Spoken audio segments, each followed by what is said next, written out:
Nous bénissons le Seigneur, nous rendons grâce à Dieu pour tout ce qu'il fait. Notre Dieu est bon envers nous, vraiment bon envers nous. Et il y a tellement de choses qu'il fait pour nous, afin de nous amener à grandir avec lui. Et c'est pour cela que nous avons toutes les opportunités pour juste le vivre et vivre notre Dieu. Je voudrais vraiment rendre grâce au Seigneur vraiment pour la vie de papa et maman Karambiri. Merci vraiment au Seigneur pour leur apport dans nos vies. Nous sommes vraiment reconnaissants pour tout ce que le Seigneur fait au travers de leur vie. Et ce matin, encore nous vous saluons tous. Nous allons ensemble aujourd'hui voir obéir et non raisonner. Quand nous regardons ce monde aujourd'hui, il y a tellement de choses qui sont arrêtées. Parce que les gens, au lieu d'obéir, se mettent à raisonner. Et lorsque nous mettons à raisonner, nous passons à côté de la direction divine. Nous passons à côté de l'œuvre de Dieu. Raisonner ne peut pas nous amener à vivre Dieu véritablement. Je veux vivre Dieu pleinement, je veux vivre vraiment pleinement, j'ai besoin simplement d'obéir. Et pour obéir, une première chose à considérer, c'est d'être à l'écoute de Dieu. Et j'aimerais prier avant qu'on ait continue. Seigneur, merci pour ces instants. Ce temps de prions ensemble, alors que tu nous donnes l'opportunité de pouvoir prier ensemble avec nos frères et sœurs. Excellent Père de grâce, merci encore de nous parler, de nous toucher et de nous donner aussi, juste par ces moments-là, d'apprendre de toi. Que toute la gloire te revienne. Au nom béni de Jésus, nous avons prié. Amen. Alors, être à l'écoute de Dieu, c'est la chose. Parfois, nous ne réalisons pas que Dieu veut nous utiliser pour accomplir des choses surnaturelles. Et beaucoup de chrétiens même ne réalisent pas cela. Pourtant, Dieu, dans son plan, veut utiliser chacun de nous pour réaliser, pour accomplir des choses vraiment surnaturelles. Et cela nécessite d'être attentif à la voix de Dieu. Si je ne suis pas attentif à la voix de Dieu, je ne pourrais pas savoir comment, dans quel sens aller, dans quelle direction aller, alors que mon Dieu veut me diriger divinement dans les choses. Et c'est merveilleux et que je comprenne une chose, c'est d'écouter Dieu. Et quand j'écoute ce que Dieu veut me communiquer, ce que Dieu veut me communiquer, la direction qu'il veut me donner, alors du coup, je peux avancer. Il peut utiliser, voilà, aussi d'autres croyants, d'autres frères, pour me communiquer sa direction. Et vous savez, dans Ecclésiaste au chapitre 12, le verset 11, il est dit, les paroles des sages sont comme des aiguillons.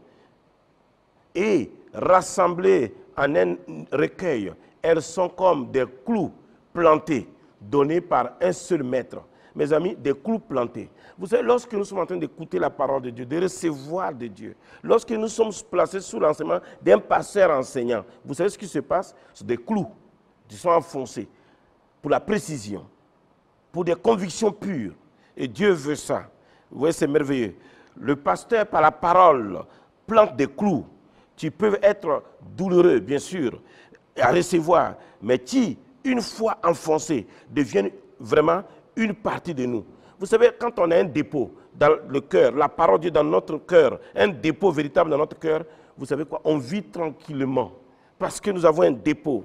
L'esprit de l'Éternel reposera sur lui. L'esprit de sagesse et d'intelligence, l'esprit de conseil et de force, l'esprit de connaissance et de crainte de l'Éternel. Isaïe 11, verset 2. Mes amis, reposera sur lui. C'est merveilleux. L'esprit de l'Éternel reposera sur lui. C'est ça, mes amis. Nous devons dépasser notre propre jugement humain. Pas, nous ne pouvons pas vivre Dieu par notre jugement humain. Non, on a besoin de dépasser ça. Et ne pas nous fier uniquement à ce que nous voyons ou entendons. Mais nous avons besoin de nous appuyer sur l'Esprit de Dieu. Le Saint-Esprit. Des gens prétendent croire le Saint-Esprit. Mais à côté de ça, vous les voyez, les décisions. Hein? Oh, Dieu ne sait même pas où ils sont. Et même les paroles, ça contredit les voix de Dieu. Non, mais si je crois au Saint-Esprit, ça veut dire que je parle d'après la volonté de Dieu. C'est important, mes amis. Et la deuxième chose, mes amis, et puis alors que nous allons prier, c'est le raisonnement humain, c'est un obstacle à l'obéissance. Si vous ne voulez pas obéir, déjà commencez par les raisonnements, c'est fini. Alors là, vous êtes sur le bon plan, le bon chemin pour ne jamais obéir. Quelqu'un qui veut obéir à Dieu, il ne se plante pas dans les raisonnements humains. Non. Ce n'est pas la réflexion humaine. Dans le jardin d'Éden, Adam et Ève obéissaient pleinement à Dieu. Mais après la chute, l'homme a commencé à raisonner plutôt qu'à obéir. C'est la racine de notre division dans l'Église aujourd'hui, dans le monde aujourd'hui. Le raisonnement. Vous avez, la parole de Dieu est donnée, mais il y a des gens qui ont l'art de raisonner. Ils vont raisonner les Écritures. Ils raisonnent. Puis après, ils vont dire non, que nous, tu vois, comme avec les bérets, les gens des bérets, ils essaient de vraiment sonder les Écritures. Toi, tu sondes les Écritures. Toi, tu raisonnes. Ce n'est pas sonder. Raisonner, ce n'est pas sonder. Raisonner, ce n'est pas sonder. Raisonner, c'est le mépris des Écritures. C'est le mépris du cœur de Dieu. Le raisonnement, c'est le mépris du cœur de Dieu. C'est ça. On méprise les voies de Dieu. Vous voyez, dans Isaïe 14, verset 12, il dit « Comment es-tu tombé des cieux, as brillant, fils de l'aurore ?» C'est qu'est-ce qui a amené ça? Raisonnement. La parole de Dieu est claire. Pourquoi raisonner? Pourquoi raisonner? Te voilà tombé du ciel, as brillant, fils de l'aurore. Tu es abattu à terre, toi le vainqueur des nations. Pourquoi l'échec comme ça là? Pourquoi une déstabilisation comme ça? C'est ça. C'est le raisonnement. On raisonne. Ah, mais Dieu, oui, mais non, mais nous aussi, quelque part, il dit, mais lui aussi, il peut être Dieu. Ah, toi, tu veux être Dieu à la place de qui? Vous voyez? De Dieu. Quand Dieu voit un autre Dieu, il le descend. Voilà. Donc, l'orgueil de Lucifer est né du raisonnement. Il a commencé à se dire dans son cœur qu'il pouvait s'élever au-dessus de Dieu. Au-dessus de Dieu. Vous voyez? Mes amis, c'est bien de comprendre. Dans Acte 9, verset 4 à 6, il dit « Saul, Saul, pourquoi me persécutes-tu? Seigneur, que veux-tu que je fasse ?» J'aimerais vous dire une chose. Tout ce qui est fait contre les enfants de Dieu, Dieu le prend personnellement. Ah oui? Tout ce qui est fait contre un serviteur de Dieu, Dieu le prend personnellement. Si vous ne voulez pas avoir des problèmes de combien de tonnes que vous ne pouvez pas gérer et que personne ne pourra gérer avec vous, arrêtez-vous lorsque les gens veulent vous amener, veulent que vous soyez des instruments de leur révolte. C'est quelqu'un peut avoir un cœur révolté et puis il cherche quelqu'un qui perd son instrument. Ne soyez pas les instruments des gens méchants. Non. L'obéissance. L'obéissance libère la puissance de Dieu. Et c'est pour cela, simplement mes amis, apprenons à obéir. Acceptons d'obéir. L'obéissance apporte la paix et l'unité. Se soumettre à Dieu et non à nos propres raisonnements nous amène à vivre Dieu. À vivre Dieu. C'est pour cela que nous allons prier. Sur la base de ça, l'obéissance. Nous allons prier. Vous savez, pour notre pays, pour notre nation, l'obéissance des enfants de Dieu est une chose extraordinaire. Parce que si nous sommes obéissants, nous allons chercher Dieu dans tout. Nous allons chercher Dieu dans tout. C'est pourquoi donc le premier sujet sur lequel nous allons prier, c'est de prier pour une soumission totale à Dieu. En tant que peuple de Dieu, en tant qu'enfant de Dieu, que Dieu nous aide à ne pas raisonner avec sa volonté, non à nous limiter à notre intelligence, non, mais à accepter par la foi et à nous soumettre totalement à lui. Élevons nos voix et prions ensemble pour cette soumission totale à Dieu. Seigneur, ô Dieu d'amour, Dieu de paix, c'est toi qui peux nous aider. Seigneur, aide-nous à ne pas raisonner ta volonté avec notre intelligence limitée. Toi, tu es un être infini et nous sommes des êtres finis. Toi, tu es illimité et nous sommes limités. Seigneur, aide-nous à ne pas raisonner avec toi l'infini parce que nous nous trompons. Nous sommes limités, on est incapable de faire comme il faut. Mais Seigneur, donne-nous de faire pleinement confiance, de te faire pleinement confiance. Confiance à toi, confiance à ta parole. Oh Dieu, toi infiniment grand, nous sommes devant toi. Nous qui sommes des êtres finis. Parfois, nous voulons prendre le devant pour faire comme nous voulons et nous nous trompons. Père, merci de nous donner une soumission totale à toi, afin que nous puissions voir ta gloire se manifester. Seigneur, merci vraiment. Merci pour tout. Au nom de Christ Jésus, nous avons prié. Amen. Amen. Nous allons encore prier. Alors, priez pour l'Église. Que l'Église là soit un peuple obéissant à Dieu. Un peuple obéissant. Un peuple obéissant. C'est dans 2 Corinthiens 10, verset 5, il dit « Détruisant les raisonnements et toute hauteur qui s'élève contre la connaissance de Dieu. » Oui, détruisant les raisonnements et toute hauteur qui s'élève contre la connaissance de Dieu. Oui, le peuple a besoin d'obéir. Nous renversons les raisonnements et toute hauteur qui s'élève contre la connaissance de Dieu. Et nous amenons toute pensée captive à l'obéissance de Christ. C'est ça, mes amis. Le Seigneur peut nous aider en tant qu'Église, veut nous aider en tant qu'Église, qu'on cesse de raisonner selon la chair et qu'on choisisse d'obéir à la parole avec humilité et foi. Vous savez, si on comprend que nous sommes des êtres finis là, on ne va pas contester avec l'infini. Parce que nous là, on réfléchit, mais c'est pour 2 minutes et puis on est dans le décor, frère. On est dans le décor. Donc il faut qu'on arrête nos raisonnements et qu'on soit un peuple obéissant à Dieu. Et c'est formidable, et c'est magnifique. Et c'est ça, mes amis. Alors donc nous allons prier pour un peuple obéissant à Dieu. Seigneur, nous voulons venir à toi pour que toi-même, Seigneur, tu donnes, oui Seigneur, à tes enfants d'être un peuple obéissant.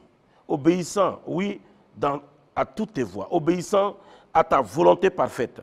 Oui Seigneur, que ton Église cesse de raisonner selon la chair. Que ton Église cesse de raisonner. Que l'Église choisisse d'obéir à ta parole avec humilité et foi. Seigneur, donne cela à ton Église, donne cela à tes enfants, donne cela à ton peuple. Que ton peuple soit un peuple qui accepte d'obéir à tes voies, de marcher dans tes voies, de dépendre de toi dans chaque chose. Quand il y a des circonstances difficiles, des situations difficiles, que ton peuple, oui, soit attentif à ta voix et en même temps que ce peuple-là soit un peuple obéissant. Accepter de mettre en pratique ce que tu dis, à croire ce que tu dis, à comprendre ce que tu dis. Père, merci. Bénis ton peuple. Merci encore. Au nom de Christ Jésus. Amen. Amen. Nous allons encore prier. Nous allons prier pour la nation. Nous allons prier que nos dirigeants obéissent à Dieu. Vous savez, hein, si nos dirigeants n'obéissent pas à Dieu, ils vont obéir à qui? S'ils n'obéissent pas à Dieu, ils vont obéir au diable. Le deuxième ciel, là, travaille. Il n'a pas pris congé, il n'est pas en congé, et puis il n'est pas à la retraite. Le deuxième ciel, là, n'est pas à la retraite. Le deuxième ciel travaille. Donc, s'ils ne reçoivent pas du troisième ciel, ils vont recevoir du deuxième ciel. Donc, c'est pour cela que nous avons besoin de prier pour la nation. Et que nos dirigeants obéissent à Dieu. Et Dieu sait comment il fait. Ne pas la peine de vous inquiéter. Ce n'est pas que, voilà, toi, tu vas aller forcément leur dire ci et ça. Dieu lui-même, là, il est capable de saisir le cœur d'un dirigeant, de saisir le cœur d'un président, saisir le cœur d'un ministre, saisir le cœur. Dieu fait. Il a fait et il le fait encore aujourd'hui. Et c'est pour cela que nous pouvons prier. Hein? Dans Proverbe 3, verset 5 à 6, il est dit « Confie-toi en l'Éternel de tout ton cœur et ne t'appuie pas sur ta sagesse. » Vous voyez? Donc, confie-toi en l'Éternel de tout ton cœur et ne t'appuie pas sur ta sagesse. Non, non sagesse naturelle là peut faire quoi? Mais nous pouvons nous appuyer sur la sagesse de Dieu et nous pouvons voir la gloire de Dieu. C'est pour cela que nous allons prier ensemble pour la nation, que nos dirigeants obéissent à Dieu. Prions ensemble. Oh Seigneur, touche le cœur de nos autorités, touche leur entendement, afin qu'elles agissent selon ta sagesse et non selon les raisonnements humains. Il y a tellement de raisonnements humains qui sont proposés à nos hommes, à nos chefs d'État, qui sont proposés à nos gouvernants, des raisonnements humains, une perception empirique confiée à chacun, est développée, est exposée. Mais Seigneur, donne à notre nation d'avoir des dirigeants qui obéissent à ta parole, qui obéissent à toi, qui sont soumis à toi, qui dépendent de toi. Oh Seigneur, nous te prions pour nos gouvernants, qu'ils recherchent ta direction, la direction divine. hein, plutôt que la logique humaine. La logique humaine n'a pas sauvé des peuples. La logique humaine n'a pas sauvé des nations. La logique humaine a enfoncé des nations. Oh Seigneur, fais grâce à notre nation, fais grâce à notre pays, fais grâce, Seigneur, à nos nations, et que le tout soit pour ta seule gloire. Père, nous pensons au Burkina, nous pensons au Mali, nous pensons au Niger, nous pensons à la Côte d'Ivoire, nous pensons au Bénin, nous pensons au Togo, nous pensons à tous ces pays, au Ghana. Oui, Seigneur, nous pensons à ces différentes nations. Seigneur, donne, oui, à ces gouvernants-là de rechercher ta direction divine. Père, merci encore. Merci pour notre nation, le Burkina Faso, parce que tu fais ton œuvre, une œuvre profonde dans cette nation. Que toute la gloire te revienne. Au nom béni de Jésus. Amen. Nous allons encore prier. Nous allons prier pour la famille. Que chaque foyer vive sous l'autorité de Dieu. Chaque foyer. Ah, on peut vivre sur... Vous savez, on peut prendre un foyer et puis faire aussi la jungle. Hein? Oui, oui. Il y a des foyers là. Des hommes ont pris leur maison. Ils ont fait de la maison là une jungle. Ah ben, ça sert à quoi? De prendre ta maison et faire une maison où c'est le cafouillage total. Non. Nous avons besoin que le foyer vive sous l'autorité de Dieu. Et c'est important pour vous et moi. C'est important. Dans Josué au chapitre 24, le verset 15, il dit « Moi et ma maison, nous servirons l'Éternel. » Ah, moi et ma maison. Hein? Moi et ma maison, nous servirons l'Éternel. Vous savez, et c'est important. Nous avons besoin de prier vraiment pour chaque famille. Et que chaque famille applique les principes bibliques sans chercher à les adapter aux standards du monde. Le monde est là, il propose des choses, puis on dit non mon frère, tu vois, nous sommes dans les derniers temps, ou bien quoi, vraiment il faut savoir faire, parce qu'il faut penser, vraiment il faut moderniser. Tu peux moderniser la Bible. Tu peux moderniser la parole de Dieu. Ça, c'est le raisonnement. Hein. Ça va te détruire. Laisse la parole de Dieu à sa place. Crois la parole de Dieu. Dépends de la parole de Dieu. Regardez ce que Josué a dit. Moi et ma maison, nous servirons l'Éternel. Mais moi aussi, je peux le dire dans ma maison. Toi aussi, tu peux le dire dans ta maison. Notre maison, là, va servir Dieu. On ne veut rien d'autre. C'est ça, on ne veut rien d'autre. Frère, nous allons prier ensemble pour vraiment... pour chaque famille, et que chaque famille applique ces principes-là sans chercher à les adapter aux standards du monde. Prions. Seigneur, que nos familles soient fondées sur l'obéissance à ta parole. Que nos familles s'éloignent des raisonnements du monde. Que nos familles ne commencent pas à tricher avec la parole de Dieu. Que nos familles considèrent la priorité, oui, que toi tu fais. Tu as dit, tu honores ta parole dessus de ton nom. C'est pour cela, donne aussi à nos familles d'honorer ta parole dessus de tout. Merci de le faire pour nous. Merci d'agir pour nous. Merci de te manifester, afin que, Seigneur, nos familles soient fondées sur l'obéissance à ta parole. Merci de le faire. Délivre chaque personne, délivre chaque membre de nos familles qui est encore séduit par le raisonnement du monde. Merci de le faire et que chacun puisse dire, moi je vais servir Dieu. Moi je vais servir l'Éternel. Merci de le faire pour nous. Tu es Dieu, tu es capable de le faire et nous voulons nous attendre à toi parce que tu es le Dieu, tu fais des miracles et des prodiges. C'est pour cela nos familles, oui Seigneur, changent. Les choses changent parce que ta parole est considérée au-dessus de tout. Seigneur, ta parole est regardée au-dessus de tout. Ta parole est mise au-dessus de tout. Que toute la gloire te revienne, Père, ô Dieu d'amour et Dieu de paix. Merci de le faire pour nous. Au nom de Christ Jésus, nous avons prié. Amen. Amen. Nous allons prier encore. Pour la jeunesse, une génération soumise à Dieu. Voici ce que nous voulons. Une génération soumise à Dieu. Vous imaginez? Si notre jeunesse-là est soumise à Dieu, est engagée avec Dieu, elle dépend de Dieu, c'est une chose extraordinaire. La jeunesse. La jeunesse. Nous allons prier pour cela. Dans Philippiens 4, versets 6 et 7, il est dit, ne vous inquiétez de rien, mais en toute chose, faites connaître vos besoins. C'est-à-dire, c'est ça. Ne vous inquiétez de rien, mais en toute chose, faites connaître vos besoins à Dieu par des prières et des supplications avec des actions de grâce. Des prières et des supplications. On peut supplier Dieu pour la jeunesse, supplier Dieu pour nos enfants, supplier Dieu que Dieu lui-même fasse ce miracle-là dans la vie de nos enfants. C'est pourquoi nous allons parler à Dieu. Prions pour une jeunesse qui se soumet joyeusement à l'autorité divine. Une jeunesse qui se soumet joyeusement à l'autorité divine. Ce n'est pas merveilleux ça? Imaginons dans notre pays, imaginons dans nos églises, dans nos communautés, dans nos rassemblements, une jeunesse qui se soumet joyeusement à l'autorité divine. Ça change tout. Ça change tout. Ça sont des enfants, des jeunes qui ne peuvent pas être manipulés par les réseaux sociaux. Hein? Il y a des gens, ils sont manipulés complètement, mais détruits par les réseaux sociaux. Alors que dans certains pays-là, ils n'ont pas permis que les réseaux sociaux amènent tout. Hein? Non, non. Si il y a un réseau, le réseau va apprendre aux enfants à faire un travail. Pas pour n'importe quoi. Que Dieu nous aide. Que Dieu nous aide. Donc prions. Nous allons prier ensemble pour la jeunesse. Seigneur, garde nos jeunes de la tentation de tout analyser avec leur propre raisonnement. Tout le problème que nos jeunes ont, c'est qu'ils analysent tout avec leur propre raisonnement. Seigneur, fais grâce à nos jeunes, fais grâce à nos enfants, fais grâce, ô Dieu d'amour, afin que nos jeunes ne soient pas pris dans ce piège-là, ne tombent pas dans ce piège-là, de tout analyser avec leur propre raisonnement. Qu'ils choisissent l'obéissance à ta parole, Seigneur.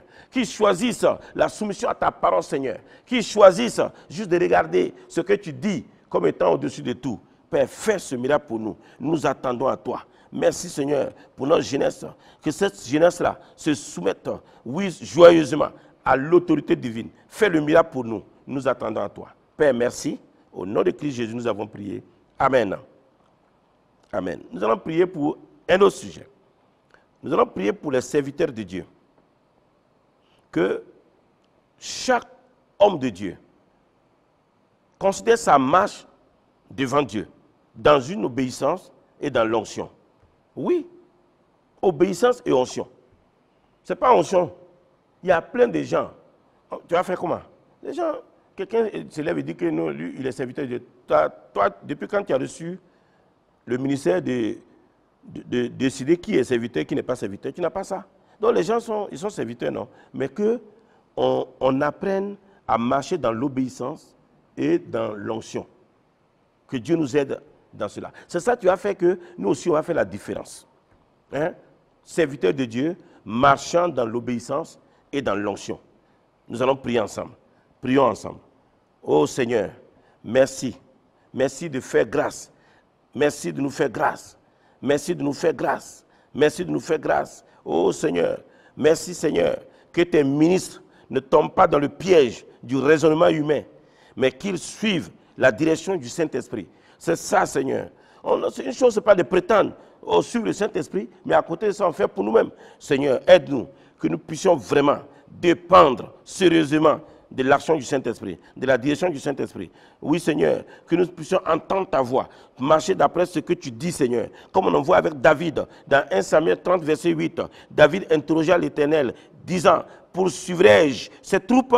Et l'Éternel lui répondit, voilà, et il entend, il a reçu de la part de Dieu. Nous aussi, serviteurs, Seigneur, donne-nous vraiment de venir à toi et de savoir qu'est-ce que tu veux véritablement qu'on fasse. Oui, Seigneur, et que nous soyons vraiment utilisés pour ta gloire, ta glorieuse, oui, Seigneur, gloire. Merci de faire des choses dans nos vies, nous amener à toi. Tu sais le faire, tu as tous les moyens de nous prendre et de nous amener à l'essentiel. Père, merci encore. Merci de faire cela pour chaque pasteur, pour chaque leader chrétien, pour chaque enfant de Dieu. Que toute la gloire te revienne, Père. Merci pour ton amour. Merci, Seigneur. Au nom de Jésus. Amen. Amen. Nous allons encore prier pour un dernier sujet. Nous allons prier pour une foi simple et soumise. Dieu, ce n'est pas beaucoup de choses. Une foi simple et soumise. C'est ça que, voilà. Dans Hébreux 11, verset 6, il dit quoi? Or, sans la foi, il est impossible de lui être agréable. On ne peut pas être agréable à Dieu sans la foi. Or, sans la foi, il est impossible de lui être agréable. Car il faut que celui qui s'approche de Dieu croit que Dieu existe et que Dieu est le rémunérateur de ceux qui le cherchent. Alléluia. C'est magnifique. C'est pourquoi nous allons prier pour une église qui agisse par la foi, une église qui agit par la foi et non par la logique humaine. Aujourd'hui, je vous dis, c'est facile de tomber dans la logique humaine. Mais écoute, oui, on doit faire ceci, on doit faire cela. Et les gens sont là. Non, pasteur, on ne doit pas faire ceci. Mais là, non. La logique humaine de côté. Mais on va prier que Dieu donne à l'église vraiment de fonctionner par la foi. Et c'est magnifique. Seigneur, donne-nous un cœur obéissant. Seigneur, donne-nous un cœur obéissant. Qui ne s'appuie pas sur ses propres pensées. Mais tu se soumets avec confiance à ta parole et à ton esprit. Seigneur, agis. Agis, Seigneur. Agis, mon Dieu. Et c'est vraiment important pour nous que tu interviennes dans nos cœurs, dans nos vies, pour nous amener vraiment à une marche par la foi. Et dans Éphésiens 5, versets 15 à 17, il dit, prenez donc garde à marcher soigneusement. Et ne soyez pas sans intelligence, mais comprenez quelle est la volonté du Seigneur. Et c'est ça, mes amis. Donne-nous d'avancer. Et le tout pour ta seule gloire, Père. Merci. Merci pour tout. Au nom de Christ Jésus. Merci, Seigneur. Et nous te bénissons pour tout. Au nom de Christ Jésus. Amen. Merci à chacun. Merci à notre papa. Merci à notre maman. Que le Seigneur les garde. Et que toute la gloire revienne à notre Dieu. Au nom de Christ Jésus. Amen.